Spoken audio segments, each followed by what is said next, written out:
کیونکہ انہوں نے موسیٰ علیہ السلام کو رسول مانا ہے. مانا ہے. اچھا اچھا اچھا ایمان اصل چیز ہے، عمل بنیادی چیز نہیں ہے. ٹھیک ہو گیا، یعنی انہوں نے رسول مان لیا تو عذاب ان پہ نہیں ہے. اچھا اب آ جاتے ہیں حضرت عیسیٰ پہ، یعنی نبی کریم صلی اللہ علیہ وسلم سے پہلے سیکنڈ لاسٹ رسول جو سے ہیں، ان کے بارے میں ذرا بتائیں. حضرت عیسیٰ علیہ السلام کے بارے میں قرآن مجید میں سورہ صف کے اندر بہت واضح الفاظ میں فرمایا گیا ہے کہ وائی واز ہی سینٹ، کیوں بھیجے گئے تھے، ان کا کام کیا تھا، فنکشن کیا تھا ان کا.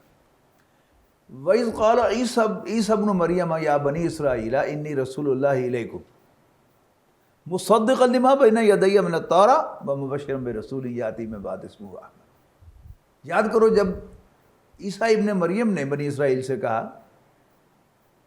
اے بنی اسرائیل میں تمہاری طرف بھیجا ہوا اللہ کا رسول ہوں، تصدیق کرتے ہوئے اس کی جو میرے سامنے تورات میں سے موجود ہے، اور یہ الفاظ آج بھی موجود ہے بائبل میں، don't think I have come to break law. یعنی حضرت عیسیٰ علیہ السلام کو کوئی نئی شریعت دے کر نہیں بھیجا گیا تھا، شریعت موسوی کو ری افرم کرنے کے لیے بھیجا گیا تھا، نمبر 1. دوسرا فنکشن کیا، وَمُبَشِّرًا بِرَسُولٍ يَأْتِي مِن بَعْدِي اسْمُهُ أَحْمَدُ، بشارت کے اور لیے. میں خوشخبری دینے کے لیے آیا ہوں ایک ایسے پیغمبر کی جو میرے بعد تشریف لائیں گے صلی اللہ علیہ وسلم، ان کا نام احمد ہوگا. یہ کل فنکشن ہے حضرت عیسیٰ علیہ السلام کا. ٹھیک ہو گیا.